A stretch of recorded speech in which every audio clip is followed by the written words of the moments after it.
বিএনপির সাথে যাওয়া হচ্ছে না এনসিপির। বিএনপি একলা হয়ে যাচ্ছে। আহ দুই ছাত্র উপদেষ্টা আসিফ এবং মাহফুজের যে খায়েশ ছিল যে বিএনপিতে জয়েন করবে, বিএনপি জোটে যাবে, কিছুই হচ্ছে না। ওরা এখন হতাশ, ওদের সব চেষ্টা ব্যর্থ। দর্শক, খবর, বিএনপির সাথে জোট না করলে এনসিপিতে আসবেন না দুই উপদেষ্টা। সমকালে বরাত দিয়ে এই ফটোকার্ড ছড়িয়ে পড়েছে। অনেকে বলছেন, যাক, বিএনপিতে জোট না করলে এনসিপিতে যাবে না এই শর্ত দিলেন, বিএনপির সাথে জোট না করলে ভাত খাবো না এই শর্ত তো দেয় নাই, বেঁচে গেছেন। এরা কিনা বলে যে বিএনপির সাথে জোট না করলে আত্মহত্যা করব, সেই শর্ত তো দেয় নাই। ওরা এখন এই পুতুল খেলার রাজনীতি, ভাত খাওয়া না খাওয়ার রাজনীতি শুরু করেছে। এই বাচ্চা ছেলেরা, নাবালক ছেলেরা, এরা যথেষ্ট মেচুরিটি দেখিয়েছিল হাসিনা পতনের সময়, কিন্তু এখন যে রাজনীতি করছে এটা ওই পুতুল খেলার রাজনীতি। এটা পুতুল খেলাই হয় যে এইটা না করলে কিন্তু এইটা করবো না। আপনি একটা সহজ প্রশ্ন উত্তর দেন দর্শক, একটু চিন্তা করেন যে একটা দল, সে দল করবে, সেই দল নানান সিদ্ধান্ত নিবে, ভুল হবে, সেখান থেকে সংশোধন করবে, এভাবেই তো পথে চলা। কিন্তু আপনি শর্তই দিলেন যে বিএনপির সাথে জোট না করলে এই দলেই যোগ দিব না। এটা স্পষ্ট যে যারা এই শর্ত দেয় তারা আসলে কোন দলের আদর্শ বা দলের ভালো এগুলোর জন্য দল করছে না, তারা সম্পূর্ণ ব্যক্তি স্বার্থে একটা নির্দিষ্ট লক্ষ্য উদ্দেশ্য নিয়ে এসছে। আর এই ধরনের শর্ত যারা দেয় দলে যোগদান করার ক্ষেত্রে, এদেরকে লাথি দিয়ে বের করে দেওয়া দরকার। অফিসের সামনে আসলে দূর দূর করে তাড়িয়ে দেওয়া দরকার। এই দলটা ধ্বংসের জন্য এরকম শর্ত দানকারী একজন ব্যক্তি যথেষ্ট, সেখানে দুইজন পাওয়া গেছে। তবে আসিফ এবং মাহফুজ এদেরকে এনসিপি গ্রহণ করবে না এবং বিএনপির সাথে জোটও হবে না। আর এরা বিএনপিতে যাবে তাও সম্ভবত হবে না। দলিল কি? এরা বিএনপিতে গেলে বিএনপির লোকাল লোকজন এদেরকে পিটাবে। যেমন ঢাকা 10 আসনে আসিফ মাহমুদ নির্বাচন করবেন বলে ঘোষণা দিয়েছিলেন, সেখানে বিএনপি অলরেডি প্রার্থী দিয়েছে। এখন আসিফ মাহমুদ যদি বিএনপিতে যোগ দেন, তাহলে ঢাকা 10 আসনে যে প্রার্থী ঘোষণা করা হয়েছে ওই প্রার্থীর লোকজন আসিফকে পিটাবে রাস্তায়, কিচ্ছু করতে পারবে না। মাহফুজ সেইম, ও যদি সেই লক্ষ্মীপুর না কোথায় নির্বাচন করতে যায়, ওখানে যাকে প্রার্থী ঘোষণা করা হয়েছে তার লোকজন ওরা পিটাবে। অতএব ওরা বিএনপি তো যেতে পারবে না। তারপরে আবার বলবে যে না না, খেলবো না, এখন আমার ভান্ডবাড়ি ফেরত দাও। ওরা বিএনপিতে গেলে 2 দিন পরে এটা বলে ওই ভান্ডবাড়ি ফেরত নিয়ে তারপরে চলে আসবে। আর এনসিপি তো ওদেরকে অ্যাকসেপ্ট করবে না। অলরেডি আসিফ এবং আফুজের লোকজনকে মাইনাস করা হয়েছে। বিশেষ করে আব্দুল কাদের কোথাও নাই। আব্দুল কাদের ধৈর্যা কেন নাই? আব্দুল কাদের কোথাও, ওই যে আব্দুল কাদের নাই এই কারণে যে মাহফুজের লোকজন মাইনাস। মাহফুজ ডাকসুর ভিপি পদের ক্যান্ডিডেটটা বাগিয়ে নিয়েছিল, ক্যান্ডিডেট হতে তার পারে নাই। এখন সেই কাদের কোনো পোস্টেই নেই, এনসিপিতেও কোনো পোস্ট পজিশন নাই। কাদের বাংলাদেশে এখন একটা ধৈর্য ফিগার। তো দর্শক, এখন যেটা দাঁড়াচ্ছে সব মিলিয়ে যে মাহফুজ এবং আসিফকে এনসিপি গ্রহণ করবে না এবং বিএনপির সাথে জোটে যাওয়া হচ্ছে না। বিশেষ করে এনসিপি নেতারা হাসনাত, সার্জিস থেকে শুরু করে আরো যারা আছেন, নাহিদ, এরা যেসব আসনে নির্বাচন করতে চায় সেই সব আসন বিএনপি দিচ্ছে না। বিএনপি অলরেডি প্রার্থী ঘোষণা করেছে এবং নিজে ফখরুল বলেছে সব জায়গায় পরিবর্তনের তেমন কোনো সুযোগ নেই। তো এটা স্পষ্ট যে এনসিপির সাথে বিএনপির কোনো ভাগ বাটোয়ারাই মিলছে না। তো বিএনপি এখানে রিয়েলিস্টিক সিদ্ধান্ত নিয়েছে যে এই এনসিপির ছেলেদের অযথা সিট দিয়ে কোনো লাভ নেই, মানে এরা বিএনপিকে কোনো এফোর্ট দিতে পারবে না, বরং এটা একটা বোঝায় রূপান্তরিত হবে। আমি এর সাথে একমত, বরং বিএনপি এমনিতেই জোট করলো, জোট সহ পরাজিত হতো, কিন্তু তারপরও বিএনপির নিজস্ব প্রার্থীদের কারণে কিছুটা শৃঙ্খলা ফিরে আসবে বিএনপিতে। তো দর্শক, এটা থেকে একটা বিষয়ে কনক্লুশনে যাওয়া যায় যে আসিফ এবং মাহফুজের রাজনীতি সম্ভবত শেষ হয়ে যাচ্ছে, কোনো কুল পাচ্ছে না। ওদের সামনে অপশন থাকবে এখন স্বতন্ত্র নির্বাচন করা। স্বতন্ত্র নির্বাচন করলে ওরা জামানত রক্ষা করতে পারবে না, আমি চ্যালেঞ্জ দিয়ে বললাম। যে পরিমাণ ভোট পাওয়া দরকার জামানত রক্ষা পেতে হলে, ওই পরিমাণ ভোট আসিফ এবং মাহফুজ একজনও পাবে না, আমি লিখে রাখলাম। ওরা ভোট পাবে কিরকম, ওই ডাকসু নির্বাচনে আব্দুল কাদের যে কয়টা ভোট পেয়েছিল, লেস দেন 1000, ওরা পাবে ওই রকম। যে আসলে 3 লক্ষ ভোট আছে, ওরা 10,000 ভোট পাবে না, আমি চ্যালেঞ্জ দিয়ে বললাম, লিখে রাখেন। 3 লক্ষ ভোটার এলাকায় 10,000 ভোট ওরা পাবে না। 5% ভোট তো লাগবে জামানত রক্ষা পেতে হলে, না পাবে না। জামানতের আইন নতুন ভাবে করতে পারে 2.5% বা অনেক কিছুই করা যায়, কিন্তু ওদের জামানত রক্ষা হবে না। তো দর্শক, তো এই যে শর্তের রাজনীতি, বিএনপির সাথে জোট না করলে এনসিপিতে যাবেন না 2 উপদেষ্টা, এই শর্তের রাজনীতি এনসিপি কেও ধ্বংস করার একটা প্ল্যান, এবং ওদের যে কোনো কুল কিনারা নাই, ওদের যে কোনো রাজনীতি নেই, ওরা যে ব্যক্তির স্বার্থে চলে, এই 2 উপদেষ্টা তার প্রমাণ। তবে এনসিপি যদি আসিফ এবং মাহফুজকে দূরে রাখতে পারে, ওদেরকে স্পেস না দেয়, তাহলে এনসিপি বেঁচে যাবে। তবে এনসিপিতে যারা এখন সাংগঠনিক নেতৃত্বে আছে, নাহিদ, নাসিরউদ্দিন পাটোয়ারি, এরা সবাই একমত যে না, এদেরকে জায়গা দেওয়া যাবে না। হাসনাত আব্দুল্লাহ তো স্পষ্ট বলেছেন না, চাঁদাবাজের সাথে কোনো জোট নেই। অথবা এনসিপি রক্ষা পাক, এনসিপি বেঁচে থাকুক, এই আসিফ মাহফুজ এরা এরা স্বতন্ত্র নির্বাচনই করুক, তারপরে স্বতন্ত্রের পর বুঝবে যে ওদেরকে কেউ গুনবে না। সরোয়ার্দী উদ্যানে গাঁজা খেয়ে পড়ে থাকা ছাড়া আর কোনো উপায় থাকবে না। এখন তাও থাকবে না, কারণ সরোয়ার্দী উদ্যানে গাঁজা খাওয়া এখন নিষিদ্ধ, মাদক মুক্ত সরোয়ার্দী উদ্যান, 2 দিন পর অভিযান চালানো হয়। তো দর্শক, এখানে তবে মাহফুজের এই লাইনও নাই। মাহফুজ ছেলেটা ওই যে আগেই বলেছিলাম, যেদিন জামাত শিবিরের সাথে চরম বেয়াদবি করেছিল, ওই দিনই বলেছিলাম যে এই ধান্দাবাজ প্রকৃতির, বাটপার প্রকৃতির ছেলেটা, এর ভবিষ্যৎ একদম অন্ধকার, কোথাও কোনোদিন কোথাও দাঁড়াতে পারবে না, একদম ইতর শ্রেণীর ছেলে। কি থ্রেড দিয়েছিল, আবার থ্রেড দিয়ে 2 মিনিট পর ডিলিট করে, 2 দিন পর পর মাপ চায়, একবার হেফাজতের কাছে মাপ চায়, একবার জামাতের কাছে, একবার ভয় দেখে যে 111 আসছে। এই ছেলের কোনো ভবিষ্যৎ নাই। তবে আসিফের একটা অপশন আছে, সেটা হচ্ছে গণ অধিকার পরিষদে আবার 2 গ্রুপ, রাশেদ গ্রুপ এবং নূর গ্রুপ। এখন রাশেদের কোনো গ্রুপ চালানোর সক্ষমতা নেই, তাই এই ক্ষেত্রে রাশেদ একটা মৌকা পেয়েছে। রাশেদ চায় বিএনপির সাথে জোট করতে, আর ভিপি নূর চায় এনসিপির সাথে জোট করতে। এখন নূর যদি বিএনপির সাথে শেষ পর্যন্ত জোট না করে, অবশ্য নূরকে আসনটা হয়তো বা বিএনপি দিবে, এখন পর্যন্ত রাজি, তো শেষ পর্যন্ত যদি ভিপি নূর বিএনপির সাথে জোট না করে, তাহলে রাশেদ গণ অধিকার পরিষদ ভেঙে দিবে, ভেঙে সভাপতি বানাবে আসিফকে, আসিফ সভাপতি, রাশেদ সেক্রেটারি। এই কাজ যদি হয়, তাহলে তো আসিফের একটা জায়গা হলো যে গণ অধিকার পরিষদের একাংশে সভাপতি হবে। তবে এই রাজনৈতিক দোকান দিয়ে এমপি টেমপি কিছু হওয়া যাবে না। এক কথা যদি বলা যায়, দেখেন এই 2 উপদেষ্টা পাকনামি করতে যে এদের কি করুণ পরিণতি হয়েছে, কোথাও কোনো জায়গা নেই, এরা দল ভাঙে, গড়ে, অমুক তমুক গ্রুপিং, কামড়াকামড়ি। এই অবস্থায় এরকম কামড়াকামড়ি করে নির্বাচনে যেটা যাবে, কখনোই নয়। ক্ষমতায় যাবে জামাত। দিন যত যাচ্ছে, দিবালোকের ন্যায় স্পষ্ট হচ্ছে, বিএনপির আসল অবস্থান ফাঁস হচ্ছে, যে বিএনপি আসলে ফেব্রুয়ারিতে নির্বাচন চায় না। নির্বাচন পেছাতে বিএনপি নানান নাটকীয়তা শুরু করে দিয়েছে।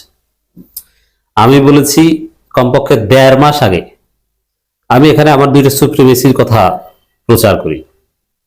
বিএনপি যে সন্ত্রাস, চাঁদাবাজ, ভারতের দালাল, আমি 9 আগস্ট থেকে বলা শুরু করেছি যে বিএনপি বিপ্লবের সাথে বেইমানি করেছে। বিএনপি গণঅভ্যুত্থানের সক্রিয় কোনো পার্ট নয়, বিএনপির কর্মীরা, কিন্তু দল হিসেবে বিএনপি গণঅভ্যুত্থানের বিরোধী ছিল। তখন জামাতের অনেক শীর্ষ নেতা আমাকে বলতো যে না না, বিএনপির বিরুদ্ধে এত কঠোর কথা বলা তো ঠিক হচ্ছে না, আমরা তো মিত্র ছিলাম। কিন্তু ধীরে ধীরে আমি যেটা সেই 9 আগস্ট থেকে বলে আসছি 2024 সালের, তারপরে 1 বছর পর তো আমিরে জামাত সেই সুরে কথা বলছেন, জামাতের সবাই বলছেন না। আমি শুরু করেছিলাম কিন্তু 9 আগস্ট। বিএনপিকে ঠেঙানো সর্বপ্রথম বাংলাদেশে, নতুন বাংলাদেশ আই স্টার্টেড, আমি চ্যালেঞ্জ দিয়ে বলছি। বিএনপি নিয়ে প্রশ্ন তোলা, বিএনপি সন্ত্রাস নিয়ে, চাঁদাবাজি নিয়ে প্রশ্ন তোলা, কেউ তোলা নেই। প্রথমে মানুষ স্বাভাবিকভাবে নিয়েছে যে আওয়ামী লীগের লোকজন সম্পত্তিতে দখল করবি, ঠিক আছে। তো কিন্তু আমি প্রতিবাদ করেছিলাম যে ওরা প্রফেশনাল চাঁদাবাজ হয়ে যাবে, ওরা ভোট চুরি করে ক্ষমতা আসতে চাইবে। তারপরে একদিন আমিরে জামাত স্টার্ট করেছেন এভাবে যে শহীদদের রক্তের দাগ শুকায় নাই, এরা এখনই একটা গোষ্ঠী নির্বাচনের জন্য পাগল হয়ে গেছে। ওটা জামাতের পক্ষ থেকে বিএনপির বিরুদ্ধে সর্বপ্রথম বক্তব্য। আর অ্যাক্টিভিস্ট পর্যায়ে আমি সর্বপ্রথম বিএনপিকে ধোলাই দেওয়া শুরু করেছিলাম। এখন তো সবাই একই লাইনে আছে, পুরো জাতি বিএনপির বিরুদ্ধে। এরপরে আমি এই বিএনপি যে নির্বাচন চায় এখনো নির্বাচন হতে হবে বা ফেব্রুয়ারিতে নির্বাচন হতেই হবে, নির্বাচনের জন্য পাগল। আমি প্রথম দিকে বলেছিলাম যে নির্বাচন না হওয়ার সম্ভাবনা বেশি, পরিবেশ নেই। তারপরে যখন ইউনূস নানানভাবে পরিবেশ সৃষ্টি করলেন, তারপরে আমি স্পষ্টভাবে বলেছিলাম যে সুষ্ঠু নির্বাচনের, বিএনপি নির্বাচন চায় ফেব্রুয়ারিতে, কিন্তু সুষ্ঠু নির্বাচন চায় না। বিএনপি চায় ভোট চুরি করে ক্ষমতা আসার চেষ্টা। এখন যত তাড়াতাড়ি নির্বাচন করা যায়, চুরি করার সম্ভাবনা তত বাড়বে। কিন্তু ইউনূস যেভাবে প্রশাসন সাজাচ্ছেন, সেনাবাহিনীকে যেভাবে ব্যবহার করার কথা বলছেন, যেভাবে লটারির মাধ্যমে ডিসিএসপি রদবদল করছেন, তাতে বিএনপির যে স্বপ্ন ভোট চুরি করার, এই খায়েশ খান খান হয়ে যাচ্ছে, ভেঙে চুরে চুরমার হয়ে যাচ্ছে। তা আমি আগেই বলেছিলাম যে বিএনপি দেখবেন যে নিকট ভবিষ্যতে বিএনপি ফেব্রুয়ারিতে নির্বাচন চাইবে না। আরো কিছু কথা বলেছিলাম, এই যে বিএনপি পিআর এর বিরোধিতা করে, ভবিষ্যতে বিএনপি পিআর পিআর বলে কান্না করবে যে পিআর চাই পিআর চাই। কারণ বিএনপি বড় দল তো নাই, বিএনপি ছোট দল হয়ে গেছে, পিআরই বিএনপি লাভ হবে। যেহেতু বিএনপি নিজেরাই পিআর চাইবে, অ্যাজ ইট ইজ তত্ত্বাবধায়ক সরকারের মতো। একটা সময় বিএনপি তত্ত্বাবধায়ক সরকার বিরোধিতা করেছে, তারপরে দীর্ঘ বছরের পর এক যুগ তত্ত্বাবধায়ক সরকারের জন্য কান্নাকাটি করেছে। ওরকম পিআর এর বিরোধিতা করেছে, খায় না মাথায় দেয়, এরপরে দেখবে যে পিআর এর জন্য কান্নাকাটি করবে। এখন সেই প্রেডিকশন সফল হচ্ছে। এখন বিএনপির অবস্থান হচ্ছে যে তারা ফেব্রুয়ারিতে নির্বাচন চায় না। আর কেন চায় না এটা স্পষ্ট, খালেদা জিয়ার এই অবস্থা, তারেক রহমান দেশে আসবেন না স্পষ্ট হয়ে গেছে, এখানে তারা নির্বাচন চাইবে কেন? তাদের কোন নেতা আছে? আর চান্দাবাজ হিসেবে যেভাবে কায়েম হয়েছে, তারা সেকেন্ড হতে পারবে কিনা সেই খবর আছে। বিএনপি তো এখন এতিম দল, এদেরকে ভোট দিবে কে? যে সন্তান মাকে দেখতে আসতে পারে না, সেই সন্তান রাষ্ট্রের দায়িত্ব নেবে, এটা জনগণ মনে করে না এবং জনগণ ভোট দিবে না। এখন বিএনপি নির্বাচন পেছাতে নানান নাটকীয়তা শুরু করে দিয়েছে। এনসিপির মাধ্যমে, কর্নেল অলির মাধ্যমে বলাচ্ছে, রুমিন ফারানার মাধ্যমে বলাচ্ছে যে নির্বাচন নাও হতে পারে, অমুক তমুক। কিন্তু বিএনপি নেতারা মুখ ফুটে এটা বলে না। অবশ্যই বিএনপির একাংশ ফেব্রুয়ারিতে নির্বাচন চায়, তারেক রহমানকে বাদ দিয়ে, এটা আলাদা হিসাব। কিন্তু তারেকের বিএনপি নির্বাচন চায় না এখন, কারণ তারেক রহমান তো নাই এখানে, এই কারণে চায় না। তো দর্শক, খবর অনিবার্য কারণ ছাড়া নির্বাচন বিলম্বিত হোক চায় না বিএনপি। এটি হচ্ছে তাদের আসল অবস্থান ফাঁস। যদি আসলে বিএনপি ফেব্রুয়ারিতে নির্বাচন চাইতো, তাহলে বলতো কোনো কারণে ফেব্রুয়ারিতে নির্বাচন পেছানো যাবে না, ফেব্রুয়ারিতে নির্বাচন হতেই হবে, হতেই হবে। পৃথিবী উল্টে গেলে, কিয়ামত হলেও ফেব্রুয়ারিতে নির্বাচন হতে হবে। যদি বিএনপি নির্বাচন চাইতো তখন এই কথা বলতো। যেরকম ডিসেম্বর নির্বাচনের ব্যাপারে একসময় সরব ছিল বিএনপি, তখন এইভাবেই বলতো ডিসেম্বরের নির্বাচন ডিসেম্বরে হতে হবে, 31শে ডিসেম্বর, একদিন পরে নয়। তারেক রহমান নিজে বলেছেন ডিসেম্বরে নির্বাচন হতে হবে, ডিসেম্বরে, this is final, full stop, এইভাবে বলতেন। কিন্তু এখন ফেব্রুয়ারিতে নির্বাচনের বিষয়ে বিএনপি ওইটা বলতে পারে না। কি বলে? যে অনিবার্য কারণ ছাড়া নির্বাচন বিলম্বিত হোক চ্যানেল, মানে অনিবার্য কারণ একটা আছে, মানে যে কারণ নিবারণ করা যায় না সেটাকে বলে অনিবার্য, ইনএভিটেবল। সেই ইনএভিটেবল কারণ আসবে, তারপরে এখন ওই অনিবার্য কারণে নির্বাচন স্থগিত করে দেন। এটা হচ্ছে বিএনপির ধান্দা। ওই যে রিট করেছেন একজনে, নির্বাচনের কার্যক্রম স্থগিত করেন, তো ওইটা বিএনপির ইন্ধন আছে ওইটাতে। তা অনিবার্য কারণে বিএনপি নির্বাচন স্থগিত চায়, বিএনপির আসল অবস্থান এইটাই। তাহলে অনিবার্য কারণে বিএনপি নির্বাচন বিলম্বিত চায়, পিছিয়ে দিতে চায়। অনিবার্য কারণটা কি? সাপোজ খালেদা জিয়া মারা গেল, এখন 3 মাস শোক পালন করো, তো এটা একটা অনিবার্য কারণ। তারেক রহমান আসতে পারছে না, এই অবস্থায় কি নির্বাচন হয়? এটা একটা অনিবার্য কারণ। কিন্তু না, কোনো অনিবার্য কারণে, অনিবার্য কারণ বলতে কোনো কারণ নাই, আর কোনো কারণে নির্বাচন বিলম্বিত হবে না, ফেব্রুয়ারিতেই নির্বাচন হবে। 11 ডিসেম্বর তফসিল ঘোষণা হবে এবং 8 ফেব্রুয়ারি নির্বাচন হবে। কোন অনিবার্য কারণে নির্বাচন থামবে না।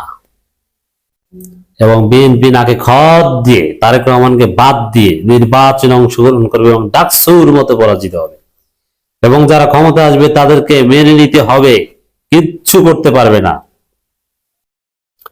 অনিবার্য কারণ ছাড়া আগামী জাতীয় নির্বাচন বিলম্বিত হোক সেটা চায় না বিএনপি। জনগণের ভোটের অধিকার ফিরিয়ে দিতে ঘোষিত সময়ে নির্বাচন চায় দলটি।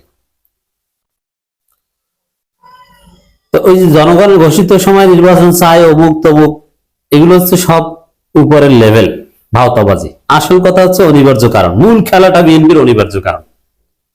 অনিবার্য কারণ দিয়ে স্থগিত চাই। ওই যে আবারও বলছি, ফেব্রুয়ারিতে নির্বাচন সিরিয়াসলি চাইলে অনিবার্য কারণ শব্দটা বলতোই না, যে কোনো কারণে নির্বাচন স্থগিত হতে হবে, যেটা এখন জামাত বলছে কোনো কারণে নির্বাচন স্থগিত হতে পারবে না, কিয়ামতে সুবরা হলেও নির্বাচন হতে হবে। বিএনপি নির্বাচন চাইলে এই কথা বলতো, যেটা ডিসেম্বরের ব্যাপারে বলতো, ইন্টারিম রিমেম্বার ইলেকশন ডিসেম্বর। এখন এইটা বলতো যে ইন্টারিম রিমেম্বার ইলেকশন ফেব্রুয়ারি, কিন্তু সেটা বলছে না। কেন বলছে না? ওই যে তারা আসলে ওই অনিবার্য কারণে বিলম্বিত করতে চায়। আর অনিবার্য কারণ কি? তারেক খালেদা, যে খালেদা যে গেছে, আসুক, একটু অপেক্ষা করেন না। ইউনুস কারোর জন্য অপেক্ষা করবেন না। ইউনুসের সিদ্ধান্ত ফাইনাল।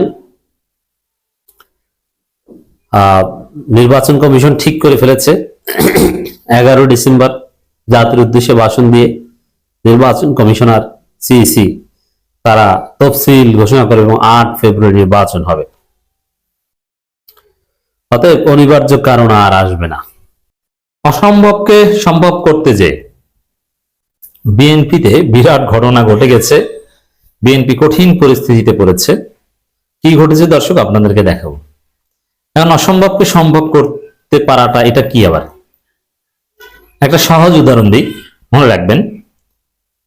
ছাগল দিয়ে কি হাল চাষ করা সম্ভব? সম্ভব না। বিএনপি ছাগল দিয়ে হাল চাষ করতে যায়, এটা সম্ভব না। কখনো মাটি ঘুরবে না, লাঙল ডুববে না ভিতরে। ছাগল নিজেই ঠিক মতো হাঁটতে পারে না, সে জোয়াল নিবে কিভাবে? তো বিএনপি এই কাজ করতে গেছে। কি সেই কাজ? আসছি সেদিকে। আবার ষাঁড় গরু থেকে কি দুধ দোয়ানো সম্ভব? ষাঁড় গরুতে দুধ হয়? ষাঁড় গরুর যেখানে দুধ থাকে ওইখানে আপনি যতই টানেন, সরিষার তেল দিয়ে, তারপর ওলান পানিয়ে আপনি যতই টানেন, কোনোদিন আধা কেজি দুধ বের হবে? বিএনপি এই কাজ করতে যাচ্ছে। উদ্ভট। বিএনপি জামাতের সাথে কোনোভাবেই পারে না। বিএনপি করে চান্দাবাজি।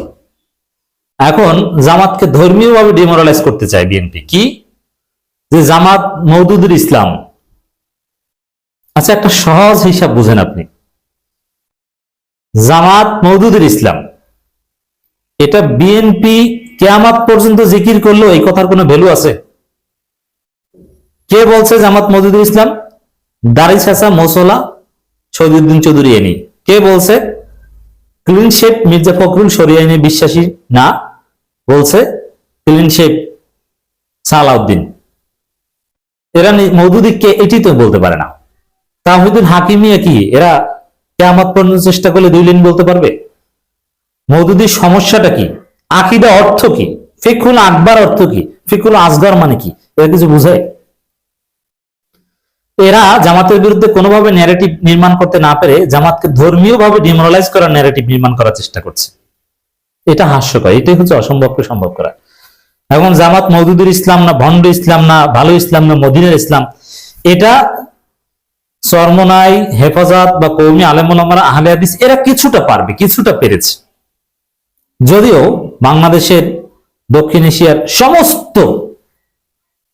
সমস্ত গোষ্ঠী, ধর্মীয় গোষ্ঠী, বেরলবি, দেওবন্দি সবাই এক হয়েও তো জামাতকে আটকাতে পারেনি। মওদুদীর বিরুদ্ধে প্রচার প্রচারণা এত কিছু চালানোর পরেও তো মওদুদী এই পর্যায়ে এসেছে। দেখেছেন না জামাত কোন পর্যায়ে এসেছে? এখন ক্ষমতায় যাচ্ছে। তারাই পারেনি। শেখ হোসাইন আহমেদ মাদানিরা পারেনি, আসাদ মাদানিরা পারেনি, আশরাফ আলী থানভীরা পারেনি, ফজলুল করিম, রেজাউল করিমরা পারেনি। এখন শেষ পর্যন্ত জামাতের সাথে সেই মামুনুল হকদের, পীর সাহেব চরমনাইদের জোট হচ্ছে। আর বিএনপি আসছে মওদুদুল ইসলাম নিয়ে ন্যারেটিভ নির্মাণ করতে। এটা কি পাগলের প্রলাপ না? পাগলের সুখ মনে মনে। পাগলা তিতা মিটে বুঝে না যে কি কাজ করতে যায়। কারণ এইসব কাজ করতে যে কি লজ্জা এবং বিব্রতকর পরিস্থিতিতে বিএনপি পড়ছে, দেখেছেন না? কি লজ্জা! তারেক রহমান কানেক্টেড লাইভে, সালাউদ্দিন বক্তব্য দিচ্ছেন, তারেক রহমানকে ইমাম বলছেন, ভুয়ো ভুয়ো স্লোগান হচ্ছে, তারেক রহমান মুখের উপর ভুয়ো স্লোগান খাচ্ছেন। কেমন লাগছে? লজ্জিত। লজ্জা থাকলে এই হুজুরদের সামনে আর আসবেন না। অপমানিত। বিএনপির পক্ষে ভোট চেয়ে ভুয়ো ভুয়ো স্লোগানে চিনমন্ত্রী সম্মেলন কেন্দ্র প্রকম্পিত হয়। হুজুর বিএনপির পক্ষে ভোট চায়, তাকেই বেকায় দেয় জমিয়তের হুজুর। আপনি আসছেন মওদুদুল ইসলাম নিয়ে, মওদুদুল ইসলাম ব্যাখ্যা দিতে। এক মদিনার ইসলাম, মওদুদুল ইসলাম এইসব কথা বলে সালাউদ্দিন কি বেকায়দায় বলেছে, দেখেছেন না? আপনার এই অসম্ভবকে সম্ভব করতে আসেন কেন? এটা কি আপনার কাজ? আপনি বুঝেন? আপনি নামাজ পড়াতে পারেন, সূরা ফাতিহা পড়তে পারেন। মওদুদুল ইসলাম মানে এটা কোথায় পেয়েছেন আপনি? কি আপনাকে জিজ্ঞেস করি যে আপনি বলেন মওদুদি কি? মওদুদির 4-5টা ইনোভেটিভ থটস বলেন, which are contradictory to সালাফ অথবা একদম সেই মুতাকাদ্দিমিন। আপনি দেখাতে পারবেন? আপনি বুঝেন এগুলো? আপনি তাওহীদুল হাকিমিয়া বুঝেন? আপনি নামাজ রোজার হাকিকত বুঝেন? বা এই ব্যাখ্যাটায় ইমাম মওদুদি ভুল করেছে কোথায়? আসমাতুল আনবিয়া বুঝেন? আজমতে সাহাবা বুঝেন? মেয়ারে হক কি বুঝেন? আইনুল হক এবং মেয়ারে হকের মধ্যে পার্থক্য কি? এটা আপনি তো দুর্গত, আপনার 14 গোষ্ঠীর মধ্যে কেউ বিশ্লেষণ করতে পারবে? আপনি কি বলছেন? আপনি উসুল বুঝেন? ফিকুল আকবর, ফিকুল আসগর বুঝেন? এই দুইটার মধ্যে পার্থক্য কি? আপনি আকীদার কোনো কিতাব পড়েছেন? আকীদাতুত তাহাবী পড়েছেন? ইমাম আবু জাফর তাহাবী কি আপনি জানেন? এবং সালাফদের কোন পর্যায় পর্যন্ত ব্যাখ্যা কতটুকু গ্রহণযোগ্য এটা আপনি জানেন? আপনি কি বলছেন এগুলো? মানে উদ্ভট। জনগণ এগুলো খায়। এখন রাজনীতি হচ্ছে চান্দাবাজের পক্ষে বিপক্ষে। এখানে তো মওদুদিবাদ, জামাত ইসলাম। আরে ভাই, আপনারা তো ইসলামই না, আপনাদের দলের মধ্যে তো ইসলামই না, এটা আপনি বলেন কিভাবে? মানে অসম্ভব উদ্ভট কাজ নিয়ে এসেছে বিএনপি। তো এতে অপমানিত হচ্ছে তারেক রহমান নিজে। ভুয়া দুধনি খাচ্ছেন বাংলাদেশে আসার আগেই। হুজুরদের কাছে বিএনপির স্থান নাই। বিএনপির যুগ্ম মহাসচিব শহীদুদ্দিন চৌধুরী এনি বলেছেন, মওদুদিবাদীদের যে ইসলাম এটা বোকাস, বোকাস ইসলাম। বোকাস না কি বলছেন আপনি? চিন্তা, এটা বেয়াদবি। মওদুদিবাদীদের ইসলাম, সারা জীবন এই মওদুদিবাদীদের সাথে রাজনীতি করেছে। আর মওদুদিবাদী কি? দেওবন্দি ওলামা ইকরামগণ মওদুদির পলিটিক্যাল থট যে বেশিরভাগ ক্ষেত্রে গ্রহণ করেন এটা জানেন? আর মাওলানা মওদুদির ফিকহি বিষয়, ওটা তো অন্য মাযহাবের সাথে কিছু কিছু মিলে, ওটারও যে পরোক্ষ স্বীকৃতি আছে। মানে এগুলো তো কিছুই বুঝেন না, কি বলছেন? ওটা বোগাস ইসলাম। ইসলাম সম্পর্কে এই মূর্খরা না বুঝে কথা বলে ইসলামকে কলঙ্কিত করছে। বোগাস ইসলাম বলতে কোনো কথা আছে? আর ইসলামের একটা ফেরকায় বাতিলাকে কিভাবে সম্বোধন করতে এই এলেম আছে? আসল ইসলাম মদিনা ইসলাম। আমরা মদিনা ইসলাম বিশ্বাসী। মদিনা ইসলামে শরিয়া আইন থাকে না নাকি? মদিনার ইসলাম ওইভাবে দাড়ি শেষে রাজনীতি করে জাতীয়তাবাদী। মদিনার ইসলামে চান্দাবাজি আছে, চান্দাবাজি ট্রেনিং আছে মদিনার ইসলামে। বিএনপি এই জায়গায় ভুল করেছে। ধর্ম নিয়ে ডিল করতে যে লেজে গোবরে মাখিয়ে ফেলেছে। কেমন মাখিয়েছে? উদাহরণ, ওই চিনমন্ত্রী সম্মেলন কেন্দ্রে সালাউদ্দিন বুঝেছেন আর তারেক রহমান বুঝেছেন যে অবস্থাটা কি। একদম মাখিয়ে ফেলেছে, তালগোল পাকিয়ে ফেলেছে। তো দর্শক, খালেদা জিয়ার মার্কা কি? তারেক রহমান। খালেদা জিয়া নারী, সারা জীবন মাথায় কাপড় দেয় নাই, এখন মাথায় কাপড় দেয়। ভ্রু প্লাক করতেন, মেকআপ করতেন। এইটা মদিনার ইসলাম। জনগণ কি ধনুফুনু বোঝান? খালেদা জিয়াকে আমরা সম্মান করি কি ইসলামী নেত্রী হিসেবে? খালেদা জিয়া ইসলাম মানত? কতটুকু মানত? খালেদা জিয়ার যে জীবন চারণ, এটা কি জায়েজ? ভ্রু প্লাক করা এগুলো কি জায়েজ? আপনি কি বুঝান? ইসলাম, ইসলাম নিয়ে কথা বলেন, আপনি বুঝেন কিছু? আপনার শরীরের মধ্যে কোন ইসলামের ছিটে ফোটা আছে? এই মওদুদির ইসলাম আর ঈশের ইসলাম পার্থক্য করতে আচ্ছা, জনগণ এগুলো কি কেউ বিশ্বাস করে বলেন? এই যে শহীদুদ্দিন চৌধুরীরা এইসব যে কথা বলে, সালাউদ্দিনরা মওদুদি ইসলাম, মদিনা ইসলাম বলে, এতে একজন মানুষকে দেখাতে পারবেন তাদের এই কথা শুনে জামাতকে ভোট না দেওয়ার সিদ্ধান্ত নিয়েছে? পারবেন না। তাহলে কি দেখাতে পারবেন? দেখবেন যে মানুষ হাসাহাসি করছে যে আজকে মানে কোন যুগ আসলো, যে মূর্খরা, ওই যে কেয়ামতের আলামত কিচ্ছু বোঝে না, এ ইমাম হুজুর সাজে, তারেক রহমান নাকি জাতি ইমাম। কত বড় মূর্খের ঘরে মূর্খ।